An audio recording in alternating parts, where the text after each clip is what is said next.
అనుష్ఠానంలో నిత్య జీవిత వ్యవహారంలో కొన్ని చిన్న సందేహాలు ఉన్నాయి వరుసగా. ఒక ప్రశ్న ఏమిటంటే, ముఖ్యంగా ఇప్పుడు ఈ పై చదువులకు వెళ్ళేవాళ్ళు, అలాగే ఉద్యోగాలు ఉండే వాళ్ళకి రోజులో సమయం చాలా తక్కువ ఉంటుంది. ఇప్పుడే పొద్దున రాత్రి 11 పడుకుంటే 6ంటికి లేస్తారు, మళ్ళీ 8 నుంచి 8 వరకు, పొద్దున 8 నుంచి సాయంత్రం 8 వరకు వాళ్ళకి సమయం పెద్దగా దొరకదు. పొద్దున ఒక అరగంట, సాయం ఒక అరగంట మాత్రమే దొరికినప్పుడు వాళ్ళు ఎటువంటి అనుష్ఠానాలు చేస్తే లేదా ఎటువంటి దినచర్య పెట్టుకుంటే ఆ దొరికిన కొద్దిపాటి సమయాన్ని వాళ్ళు సార్థకపరచుకోగలుగుతారు? ఒక ప్రణాళిక ఏమైనా జగద్గురువులు సూచించగలిగితే, ఒక దినచర్య ప్రణాళిక సూచించగలిగితే దాన్ని తప్పకుండా పాటిస్తారు అని ఆశిస్తున్నాను. అంటే వాళ్ళందరికీ ఒక అరగంట సమయం దొరుకుతుందా? అరగంట సమయం ఖచ్చితంగా దొరుకుతుందిగా, పొద్దున సాయంకాలం. అంటే అరగంట అని ఎందుకు అడుగుతున్నా అంటే, అరగంట కూడా నా ప్రకారం అరగంట దొరకడం కూడా చాలా ఎక్కువే. అరగంట కూడా అవసరం లేదు, ఒక 10-15 నిమిషాలు కూడా చాలు అని చెప్పడానికి నేను అడుగుతున్నా. అరగంట అయితే దొరుకుతుందా? అయితే చాలా సంతోషం.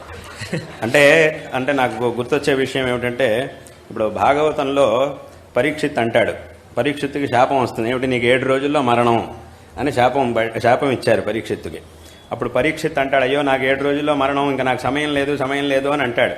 అప్పుడు శుక మహర్షి అంటాడు, 7 రోజులు మాత్రమే ఉంది, 7 రోజులు మాత్రమే ఉంది అని నువ్వు అంటున్నావు, కానీ 7 రోజులు ఉంది నీకు సమయం, చాలు. వెనకటి కాలంలో 7 ఘడియల్లోనే తరించినటువంటి వాళ్ళు చాలామంది, తరించినటువంటి వ్యక్తి ఒకడు ఉండేవాడు.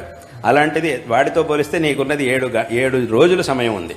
కాబట్టి నీకు చాలా సమృద్ధిగా సమయం ఉన్నట్టే. అయితే ఏం చెయ్యాలి? ఈ ఉన్న కాస్త సమయంలో ఆ భగవత్ తత్వాన్ని నేను నీకు ఉపదేశిస్తాను, శ్రద్ధగా విను అని చెప్పారు ఆయన శుక మహర్షి. అప్పుడు పరీక్షిత్తు కూడా అలాగే శ్రద్ధగా ఆ 7 రోజుల్లో భగవత్ తత్వాన్ని శ్రవణం చేశాడు. ఒక సప్తాహంలో భగవత్ తత్వం మొత్తాన్ని ఆయన శ్రవణం చేశాడు. తద్వారా ఉత్తమమైనటువంటి గతిని, మోక్షాన్ని ఆయన పొందాడు అనేటటువంటి విషయాన్ని భాగవతంలో మనం చూస్తూ ఉన్నాం. ఇప్పుడు ఆ 7 రోజుల్లో పరీక్షిత్తు ఎలా శ్రవణం చేశాడు? చాలా శ్రద్ధగా శ్రవణం చేశాడు. ఏదో కాసేపు ఆయన పాపం శుక మహర్షి భగవతత్వం గురించి చెప్తుంటే కాసేపు వినేసి, సరే చాలండి నేను కాసేపు ఆపుదాం, మళ్ళీ మధ్యలో నేను ఎక్కడికో వెళ్ళొస్తాను, ఏదో పని ఉంది కాసేపు ఆగొస్తాను. మీరు ఆపద్దండి, మీరు చెప్తుండండి పర్వాలేదు, నేను మాత్రం వెళ్ళొస్తానండి, మీరు ఆపడం ఎందుకు, నేను 10 నిమిషాల్లో వెళ్ళొచ్చేస్తానండి, మీరు చెప్తుండండి, మీరు ఆపద్దు పెద్దవారు, మీరు చాలా బాగా చెప్తున్నారండి, మీరు చాలా గొప్పవారండి అని అనకుండా ఏం చేశాడు అని అంటే, 7 రోజులు ఆయన ముందే ఉండి మొత్తం శ్రవణం చేశాడు. కాబట్టి అంటే పరిపూర్ణంగా మనస్సును అక్కడ పెట్టి ఆయన శ్రవణం చేశాడు. కాబట్టి పరీక్షిత్తుకి చివరికి మోక్షం అనేది లభించింది. కాబట్టి ఇక్కడ కూడా ఒక అరగంట దొరికినా, అరగంట లోపు సమయం దొరికినా కూడా అది చాలా సంతోషమే. ఆ సమయంలో వాళ్ళకి సంబంధించినటువంటి అనుష్ఠానాలు ఏవైతే ఉన్నాయో వాటిని అందరూ కూడా చేసుకోవచ్చు. ఇప్పుడు ఉపనయనమైనటువంటి వాళ్ళు సంధ్యావందనం చేయడం, ఒక 108 సంఖ్యలో గాయత్రీ జపం చేయడం, ఒక సంధ్యావందనం దాంట్లో 108 సంఖ్యలో గాయత్రీ జపం. దీన్ని చేయడానికి ఎంతసేపు పడుతుంది? 15 నిమిషాలు పడుతుంది. అథవా ఇంకా ఎక్కువ, ఇంకా నెమ్మదిగా చేస్తే ఒక 20 నిమిషాలు పడుతుంది. అంతకంటే అంటే 108 గాయత్రీ జపం చేసి ఒక సంధ్యావందనం చేయడానికి 20 నిమిషాల కంటే ఎక్కువ సమయం ఖచ్చితంగా అక్కర్లేదు. అంటే ఎవడైనా 20 నిమిషాల కంటే ఎక్కువ చేస్తున్నాడు అంటే మళ్ళీ అక్కడ అనుమానించాల్సింది ఏదో ఉంది అని అర్థం. ఎందుకంటే అంతకంటే ఎక్కువ సమయం అవసరం లేదు. కాబట్టి 20 నిమిషాలు చాలా, అసలు అదే చాలా ఎక్కువ. ఉన్న దాంట్లో చూసుకుంటే ఎక్కువ సమయం 20 నిమిషాలంటే 100. ఇంకా ఎక్కువ జపం అది ఇది చేయాలంటే ఎక్కువ సమయం పడుతుంది తప్ప 20 నిమిషాల కంటే ఎక్కువ అవసరం లేదు. అదేవిధంగా ఇంకేదైనా మంత్రజపం కానీ, ఇప్పుడు సంధ్యావందనం ఉన్నటువంటి వాళ్ళు సంధ్యావందనం అది చేసుకుంటారు. అది లేనటువంటి వాళ్ళు కూడా సరైనటువంటి, అందరికీ కూడా శాస్త్రముల్లో రకరకాల మంత్రాలని చెప్పారు. ఆ మంత్రోపదేశాన్ని గురుముఖత తీసుకొని ఆ మంత్రాలని జపం చేయొచ్చు. కావలసినంత ఉన్న సమయాన్ని బట్టి కావలసినంత సంఖ్యలో జపాన్ని చేయొచ్చు. అది కూడా లేదండి మాకు సరిగ్గా ఉపదేశం చేసేటటువంటి గురువు ఎవరు దొరకలేదు అని అంటే కనుక అది కూడా అవసరం లేదు. ఏదైనా స్తోత్రాలని పఠించవచ్చు. విశేషంగా స్తోత్రములు అంటే మంత్రములకే సమానంగా ఉన్నటువంటి స్తోత్రాలు ఎన్నో ఉన్నాయి. ఆ స్తోత్రములు ఎంత గొప్పవి అనంటే మంత్రములతో సమానమైనటువంటి స్తోత్రాలు అవన్నీ కూడా. అక్కడ ఉండే ఒక్కొక్క శ్లోకం కూడా మంత్రాలతో సమానం, ఒక్కొక్క మంత్రంతో సమానం. అటువంటి స్తోత్రములు ఎన్నో ఉండనే ఉన్నాయి. ఇప్పుడు విశేషంగా మనకి పురాణాల్లో చెప్పబడినటువంటి స్తోత్రాలు, విశేషంగా లలితా సహస్రనామం ఉన్నది, విష్ణు సహస్రనామం ఉన్నది, శివ సహస్రనామం ఉన్నది. ఈ అందుకే శంకరాచార్యుల వారు కూడా ఏం చెప్పారు? గేయం గీతా నామ సహస్రం ధ్యేయం శ్రీపతి రూపం అజస్రం అని ఆ భగవగోవింద స్తోత్రంలో శంకరులు అందుకోసమే చెప్పారు. ఆ నామ సహస్రం అంటే విష్ణు సహస్రనామమో, శివ సహస్రనామమో, ఆ దేవి సహస్రనామమో ఏదో ఒకటి. అలా ఏదైనా ఆ నామాల్ని పఠించినప్పుడు వాటికి ఉన్నటువంటి గొప్పతనం కూడా చాలా ఎక్కువ, చాలా విశేషం. వాటి ద్వారా మనం విశేషమైనటువంటి ఫలితాన్ని పొందగలుగుతాం. అదేవిధంగా శంకరాచార్యుల వారు రాసినటువంటి అద్భుతమైన స్తోత్రాలు, సౌందర్యలహరి స్తోత్రం ఉంది, దక్షిణామూర్తి స్తోత్రం ఉంది, సౌందర్యలహరి స్తోత్రం. సౌందర్యలహరి స్తోత్రంలో ఉండే ఒక్కొక్క శ్లోకము ఒక్కొక్క మంత్రానికి సమానం. ప్రతి ఒక్క శ్లోకానికి ఒక ఉపాసన ఉన్నది, ఒక యంత్రం ఉన్నది, ఒక విశేషమైనటువంటి పూజా పద్ధతి ఉంది. అటువంటి శ్లోకాలు అక్కడ ఉన్నటువంటి ఒక్కొక్కటి కూడా ఆ శ్లోకాలని కనుక మనం పఠిస్తే, ఇప్పుడు సౌందర్యలహరిలో ఉన్నటువంటి ఏదైనా ఒక శ్లోకాన్ని తీసుకొని రోజుకి ఆ శ్లోకాన్ని ఒక 10 సార్లు కానీ, ఒక 32 సార్లు కానీ, ఒక 108 సార్లు కానీ, ఇవాళ ఒక శ్లోకం, మొదటి శ్లోకం, రేపు రెండో శ్లోకం, ఎల్లుండి మూడో శ్లోకం, ఇలా ఒక్కొక్క రోజు ఒక్కొక్క శ్లోకాన్ని ఒక 32 సార్లు అథవా 108 సార్లు ఉన్న సమయాన్ని బట్టి దాన్నే పఠిస్తే తద్వారా విశేషంగా మనకి ఆ భగవద్ అనుగ్రహం అనేది లభిస్తుంది. ఇలా 100 రోజుల పాటు రోజుకు ఒక శ్లోకం చొప్పున అన్ని శ్లోకాలు అయిపోయినాయంటే మళ్ళీ మొదటి శ్లోకం నుంచి చదవడం.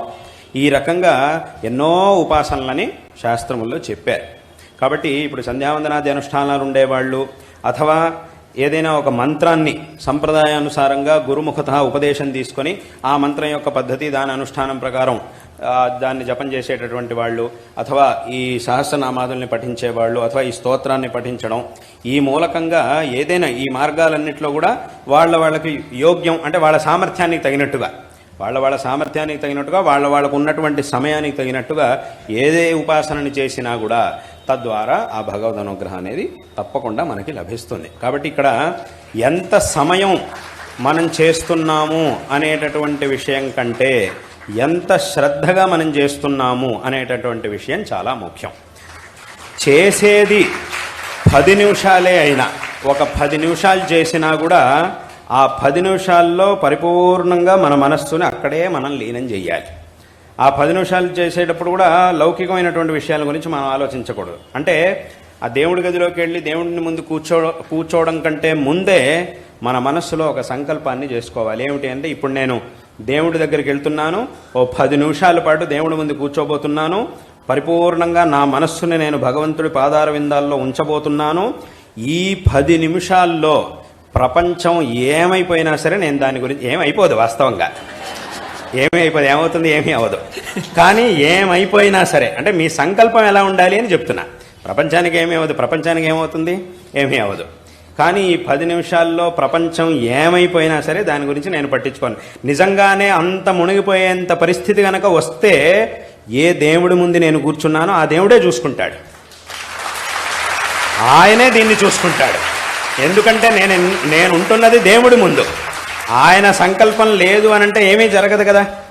కాబట్టి ఏదైనా జరగాల్సి ఉన్నా కూడా ఆయన సంకల్పం. కాబట్టి నిజంగా జరగాలి అని కనుక ఆయన సంకల్పం ఉంటే నేను కాదనుకున్నంత మాత్రాన అది ఆగదు. కాబట్టి నిజంగా ఏదైనా జరగాల్సింది ఉంటే అది ఎక్కడున్నా జరుగుతుంది.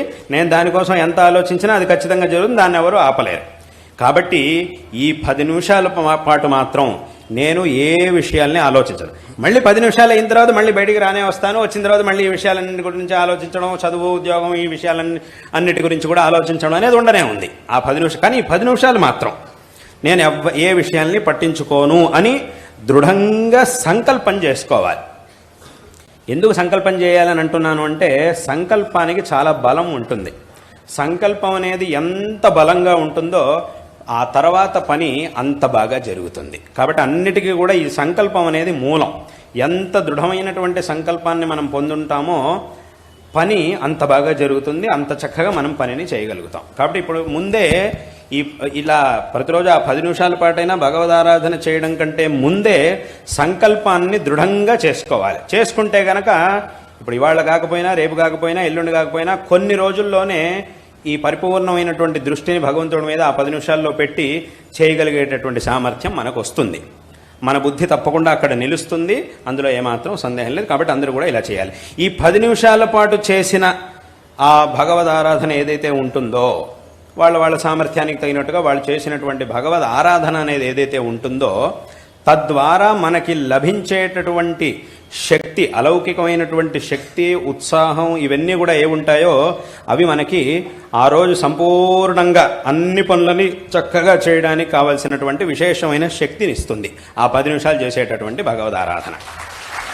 కాబట్టి ఇక్కడ మనం ఎంత సమయం చేస్తున్నాం అనే దానికంటే ఎంత శ్రద్ధతో ఎంత దృష్టితో చేస్తున్నాం అనేది చాలా ముఖ్యం. అంటే ఇప్పుడు ఒక ఉదాహరణ చెప్పాలంటే, ఏదైనా కొన్ని గంటల పాటు పని చేయాలంటే శరీరంలో శక్తి ఉండాలి. శరీరంలో శక్తి ఉండాలి అంటే ఆహారం తీసుకోవాలి. ఆహారం మాత్రం ఎంతసేపు తీసుకుంటాం అని అంటే కాసేపు మాత్రమే, 15 నుంచి 20 నిమిషాలు, అథవా ఎక్కువ అంటే అరగంట సేపు ఆహారం తీసుకుని తర్వాత ఎన్ని గంటలు పనిచేస్తున్నారో చాలా గంటల పాటు పనిచేస్తున్నారు. అంటే అన్ని గంటల పాటు పనిచేయాలంటే, ఇప్పుడు 5 గంటల పాటు పనిచేయాలంటే 5 గంటల పాటు కూర్చొని భోజనం చేయక్కర్లే. 5 గంటలు కూర్చొని భోజనం చేస్తే ఇంకా వాడు పనిచేయడానికి పనికిరాడు, దేనికి పనికి రాకుండా పోతాడు. కాబట్టి నేను 5 గంటలు పనిచేయాలండి, కాబట్టి 4 గంటలైనా భోజనం చేయకపోతే ఎలాగా అని అనడానికి వీలేదు. 4 గంటల పాటు ఎవడు భోజనం చేయాలి. 5 గంటలు పనిచేయాలన్నా కూడా భోజనం మాత్రం చేయాలి. దానికి కావాల్సిన శక్తి కావాలంటే ఆహారం తీసుకోవాలి. ఆహారం తీసుకునే సమయం ఎంత అంటే 15 నుంచి 20 నిమిషాలు, అరగంట, అంతే, అంతసేపు మాత్రమే. కానీ దానివల్ల మనకి లభించేటటువంటి శక్తి ఏదైతే ఉందో ఆ శక్తి ద్వారా మనం చేయగలిగేటటువంటి పని మాత్రం అన్ని గంటల పాటు ఉంటుంది. అదేవిధంగా ఒక 10 నిమిషాల పాటు ఈ ఉపాసనని చేసినా కూడా, పరిపూర్ణమైనటువంటి దృష్టితో ఉపాసనని చేసినా కూడా, దానివల్ల మనకి లభించేటటువంటి శక్తితో తర్వాత మనం ఎన్నో గంటల పాటు ఆ భగవద్ అనుగ్రహంతో చాలా పనులని మనం చక్కగా చేయగలుగుతాం. కాబట్టి ఈ విధంగా ఉన్నటువంటి సమయాన్ని ఖచ్చితంగా ఇలా వినియోగించుకోవచ్చు. ఆ 10 నిమిషాలు కూడా సమయం లేదు అని మాత్రం ఎవరు అనడానికి వీలేదు. ఎందుకంటే ఖచ్చితంగా 10 నిమిషాల సమయం రోజుకి ఖచ్చితంగా ఉండనే ఉంటుంది. ఎన్ని పనులున్నా కూడా, ఏమున్నా కూడా ఆ 10 నిమిషాల పని అనేది తప్పకుండా, 10 నిమిషాల సమయం అనేది తప్పకుండా అందరికీ దొరుకుతుంది. కాబట్టి అందరూ కూడా ఈ రకంగా ఆ శక్తికి తగినట్టుగా అందరూ కూడా, శక్తి సమయం దీనికి తగినట్టుగా అందరూ కూడా భగవదుపాసన చెయ్యాలి. ఇప్పుడు రోజు ఏదో స్కూల్కి వెళ్ళాలి, కాలేజీకి వెళ్ళాలి, ఉద్యోగానికి వెళ్ళాలి అనేవాళ్ళు ఇలా చేయాలి. ఇప్పుడు ఇవాళ రోజున వెళ్లాల్సిన పని ఇవాళ సెలవు, 2 రోజులు సెలవులు దొరికినాయి, అప్పుడు కావాలంటే గంట సేపు చేసుకోవచ్చు. రోజు 10 నిమిషాలు చేసేది ఆ 2 రోజుల్లో కావాలంటే గంట సేపు, 2 గంటల సేపు కావాలంటే కూర్చొని చేయొచ్చు. కాబట్టి ఈ విధంగా చేసుకోవాలి. ఇప్పుడు గురువులు ఈ దైనందిన ఉపాసనకై కొన్ని స్తోత్రాలని నిర్దేశించారు. అంటే ఉపనయనం అయిన వాళ్ళు సంధ్యావందనం చేసుకుంటారు, ఉపనయనం కాని వాళ్ళు ఈ లలిత